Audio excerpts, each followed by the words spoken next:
सभी साथियों को मेरा नमस्कार। साथियों, ज्योतिष विज्ञान की कुछ अनसुनी बातों पर चर्चा मैं फिर लेकर आया हूँ। प्रोफेसर ब्राउन ने एक अध्ययन किया। वह खुद ज्योतिष में विश्वासी आदमी नहीं थे, अविश्वासी थे, और अपने पिछले लेखों में उन्होंने बहुत मजाक उड़ाई, लेकिन पीछे उन्होंने सिर्फ खोजबीन के लिए एक काम शुरू किया कि मिलिट्री के बड़े बड़े जनरल्स की उन्होंने जन्म कुंडलियां इकट्ठी की, डॉक्टर्स की, अलग अलग प्रोफेशंस की, और बड़ी मुश्किल में पड़ गए इकट्ठी करके, क्योंकि पाया कि प्रत्येक प्रोफेशन के आदमी एक विशेष ग्रह में पैदा होते हैं, एक विशेष नक्षत्र स्थिति में पैदा होते हैं। जैसे जितने भी बड़े प्रसिद्ध जनरल्स हैं, मिलिट्री के सेनापति हैं, योद्धा हैं, उनके जीवन में मंगल का भारी प्रभाव है। वही प्रभाव प्रोफेसर्स की जिंदगी में बिल्कुल नहीं। ब्राउन ने जो अध्ययन किया, कोई 50,000 व्यक्तियों का, जो भी सेनापति हैं, उनके जीवन में मंगल का प्रभाव भारी है। आमतौर से जब वे पैदा होते हैं तब मंगल जन्म ले रहा होता है। उनके जन्म की घड़ी मंगल के जन्म की घड़ी होती है। ठीक उससे विपरीत जितने पैसिफिस्ट हैं दुनिया में, जितने शांतिवादी हैं, वे कभी मंगल के जन्म के साथ पैदा नहीं होते। एक आध मामले में यह संयोग हो सकता है, लेकिन लाखों मामलों में संयोग नहीं हो सकता। गणितज्ञ एक खास नक्षत्र में पैदा होते हैं, कवि उस नक्षत्र में कभी पैदा नहीं होते, कवि उस नक्षत्र में कभी पैदा होंगे भी नहीं। यह कभी एक आध के मामले में संयोग हो सकता है, लेकिन बड़े पैमाने पर संयोग नहीं हो सकता। असल में कवि के ढंग और गणितज्ञ के ढंग में इतना भेद है कि उनके जन्म के क्षण में भेद होना ही चाहिए। ब्राउन ने कोई 10 अलग अलग व्यवसाय के लोगों का, जिनके बीच तीव्र फासले हैं, जैसे कवि और गणितज्ञ हैं, या युद्धखोर सेनापति और एक शांतिवादी बर्ट्रेड रसल है। एक आदमी जो कहता है कि विश्व में शांति होनी चाहिए, और एक आदमी नीत्शे जैसा जो कहता है कि जिस दिन युद्ध न होंगे उस दिन दुनिया में कोई अर्थ न रह जाएगा। इनके बीच बौद्धिक विवाद ही है सिर्फ, या नक्षत्रों का भी विवाद है। इनके बीच केवल बौद्धिक फासले हैं, या इनकी जन्म की घड़ी भी हाथ बटाती है। जितना अध्ययन बढ़ता जाता है उतना ही पता चलता है कि प्रत्येक आदमी जन्म के साथ कुछ विशेष क्षमताओं की सूचना देता है। ज्योतिष के साधारण जानकार कहते हैं कि वह इसलिए ऐसा करता है क्योंकि वह विशेष नक्षत्रों की व्यवस्था में पैदा हुआ। मैं आपसे कहना चाहता हूं कि वह विशेष नक्षत्रों में पैदा होने को उसने चुना। वह जैसा होना चाह सकता था, जो उसके होने की अतिरिक्त संभावना थी, जो उसके पिछले जन्मों का पूरा रूप था, जो उसकी संयोजित अर्जित चेतना थी, वह इस नक्षत्र में ही पैदा होगी।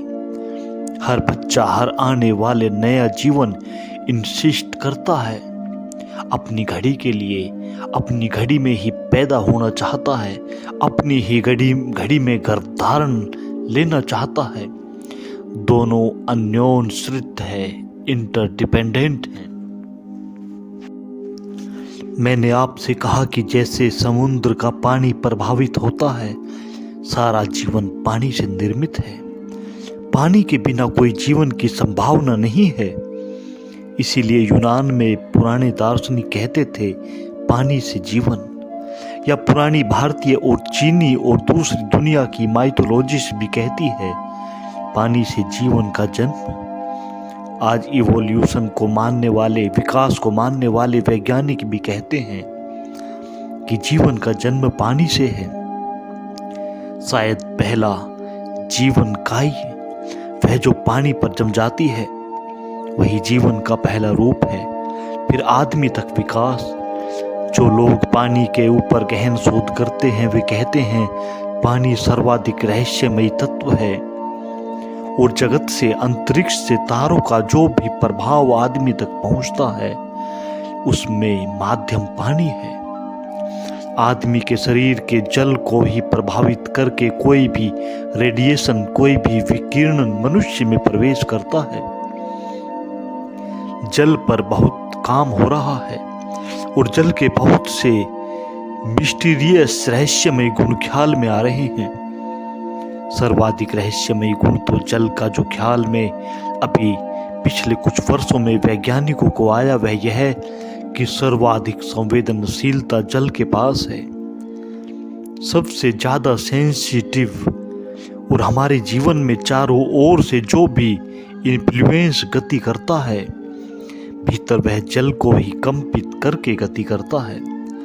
हमारा जल ही सबसे पहले प्रभावित होता है और एक बार हमारा जल प्रभावित हुआ तो फिर हमारा प्रभावित होने से बचना बहुत कठिन हो जाएगा। माँ के पेट में बच्चा जब तैरता है तब भी आप जानकर हैरान होंगे कि वह ठीक ऐसे ही तैरता है जैसे सागर के जल में, और माँ के पेट में जिस तरह बच्चा तैरता है उसमें भी नमक का वही अनुपात होता है जो सागर के जल में है। और माँ के शरीर से जो जो प्रभाव बच्चे तक पहुँचते हैं उनमें कोई सीधा संबंध नहीं होता।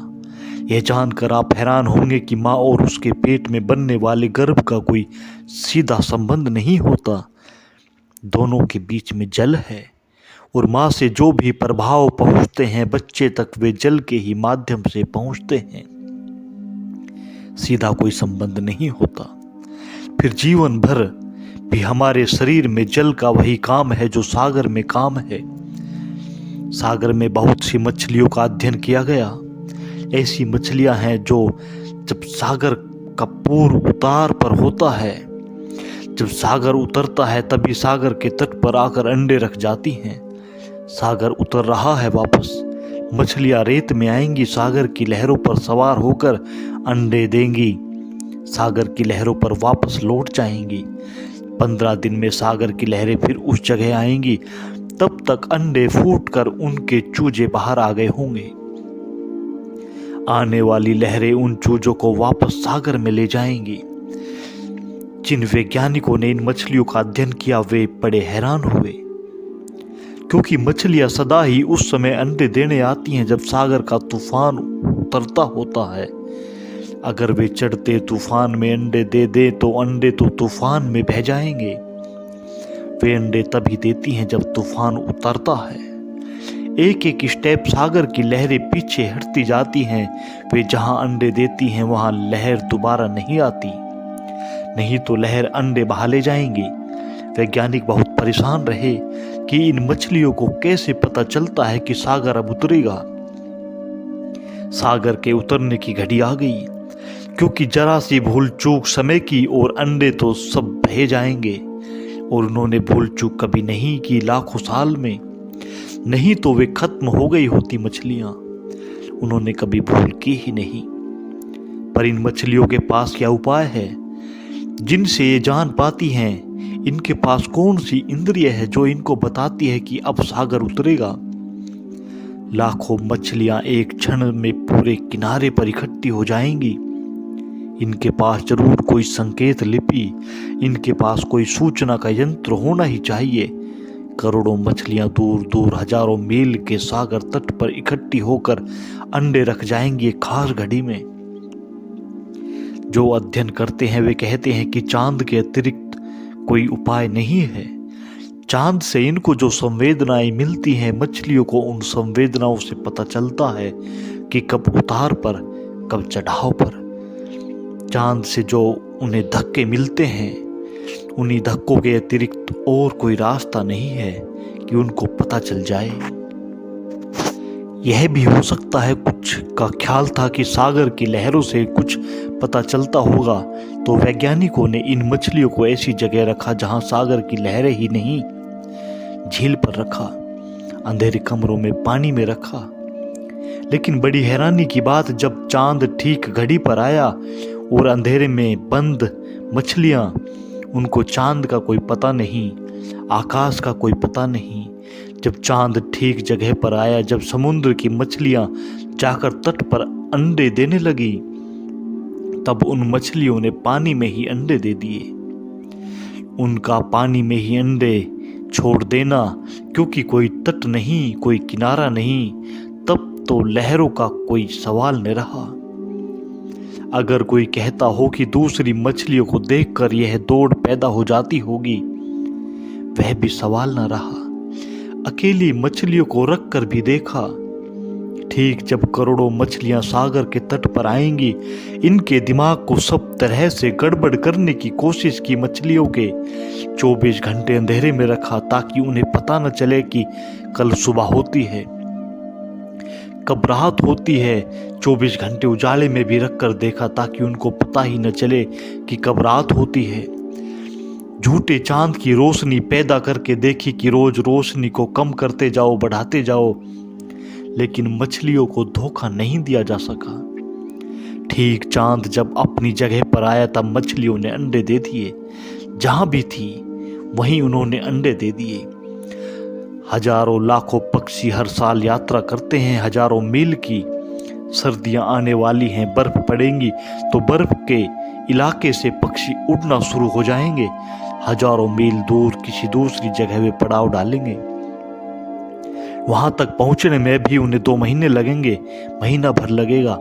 अभी बर्फ गिरनी शुरू नहीं हुई, महीने भर बाद गिरेगी। ये पक्षी कैसे हिसाब लगाते हैं कि अब महीने भर बाद बर्फ गिरेगी? क्योंकि अभी हमारी मौसम को बताने वाली वेधशालाएं हैं, ये भी पक्की खबर नहीं दे पाती। मैंने तो सुना है कि कुछ मौसम की खबर देने वाले लोग पहले ज्योतिषियों से पूछ जाते हैं सड़कों पर बैठे हुए कि आज क्या ख्याल है, पानी गिरेगा कि नहीं। आज बस इन्हीं बातों के साथ मैं अपनी वाणी को विराम देता हूँ। आप सभी ने मेरी इन बातों को इतने प्रेम से सुना, उसके लिए बहुत बहुत धन्यवाद।